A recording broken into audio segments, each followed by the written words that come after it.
Hiya, you alright? We're going to make a hummingbird cake today, and you might think it's difficult, but it's much easier than you think. We're going to start with flour, 350 grams of self-raising flour. If you're using plain flour, add 3.5 teaspoons of baking powder, 2 teaspoons of cinnamon, 350 grams of light brown sugar. You can use caster sugar or you can use half and half, 3 eggs, a teaspoon of vanilla essence or extract. Now for the fruity bit, I'm putting this in the mini blender. You can just get a fork and mash it. I've got a tin of pineapple. This is a 432 gram tin.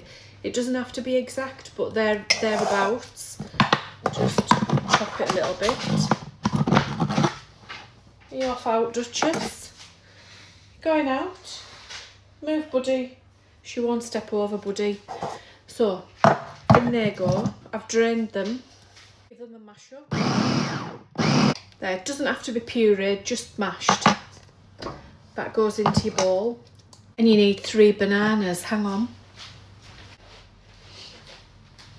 I've had to hide these bananas because we eat 3 bananas a day. That's 21 bananas a week we go through in this house, I know. And I thought if I don't move these, they're gonna go. So I've got this bag hidden under my table with my Ringtons shopping. I'll show you what's in there later. Mash them or put them in your blender. In your bananas go. Let's give it a whisk together. Has anyone spotted what we've forgot?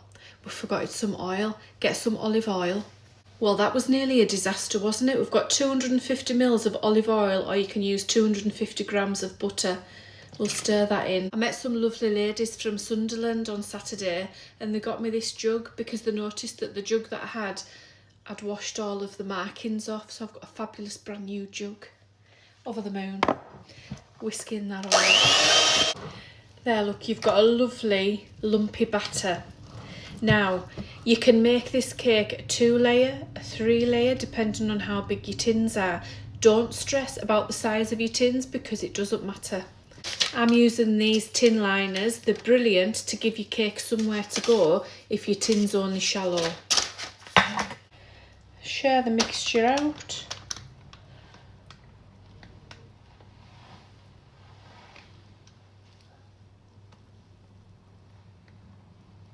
These go into a 180 oven and we're going to check them after 30 minutes. These are ready, they've had 30 minutes. Let's make some frosting. I've got 150 grams of butter, 200 gram pack of soft cream cheese.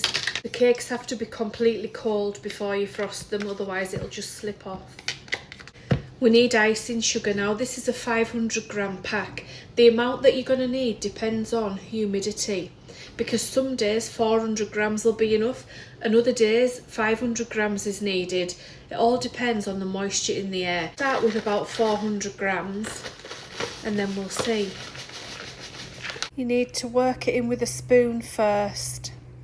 You can see that's mixing in no problem at all, so we'll add some more. Mix it in. Full 500 grams of icing sugar has gone in there. It's lumpy, so we're just going to take a little whisk to it and that'll sort that right out.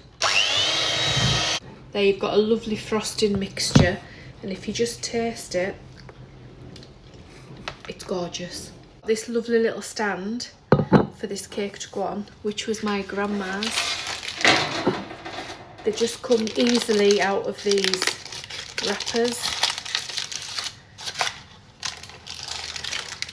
They're gorgeous. Put it flat side up. This is optional, but I've got some pineapple jam. Do you remember the single variety company that sent me some jams? Well, this pineapple jam is amazing. It's just so pineapple-y. So I'm going to put a spoonful on. Obviously, if you can't get hold of pineapple jam, you don't have to use it. Then some of your frosting on top of that. Next layer goes on, flat side up. Now, you don't have to do it like this. You could do cupcakes, you can do muffins, you could do it in a loaf, you can do it in a tray bake. You do you, I'm just here giving you the ideas.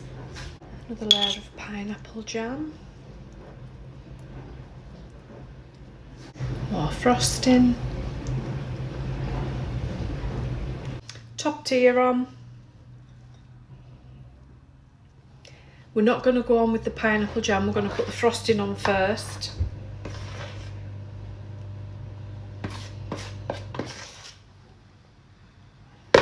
I mean, it looks good already, doesn't it?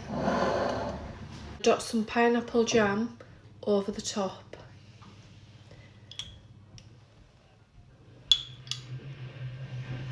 Now these cakes are usually covered in edible flowers, but the actual only two edible flowers in my garden were these two. So I've picked them and we're just gonna place them on the top. And that's my hummingbird cake. I can't wait to have a piece of this, but I've got a spin class to do first, so I'm not cutting it yet. I'm gonna go get my exercise class done, come back and enjoy a piece of this. See you shortly. Gym class done, it's cake time. Let's try and cut a piece.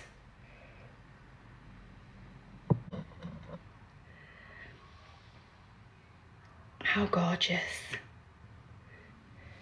How gorgeous. Hummingbird cake. Like I said, you are going to need to keep this in the fridge, otherwise your frosting's going to slip. I don't like keeping cakes in the fridge, but when you go to eat it, take it out for 15 minutes before you go to eat it. Bring it back up to room temperature, because no cake is good fridge cold. But it is necessary when we're in the summer. Let's give it a taste. Moist. It's a cake that's going to last because of all the fruit in there, keeping it moist. It's not a cake that's going to go stale, but then it's not going to hang around for very long. It's banana-y, it's pineapple-y, and that pineapple goes beautifully with that frosting, with the cream cheese frosting. Give it a go. It's a gorgeous celebration cake. It'll be beautiful as a tray bake. Gorgeous as a cupcake. You don't have to make it a 3-tier cake. Give it a go. It's fresh and fruity, lovely and summery. Thank you for watching. Thanks for staying till now, and I'll see you next time. Bye bye.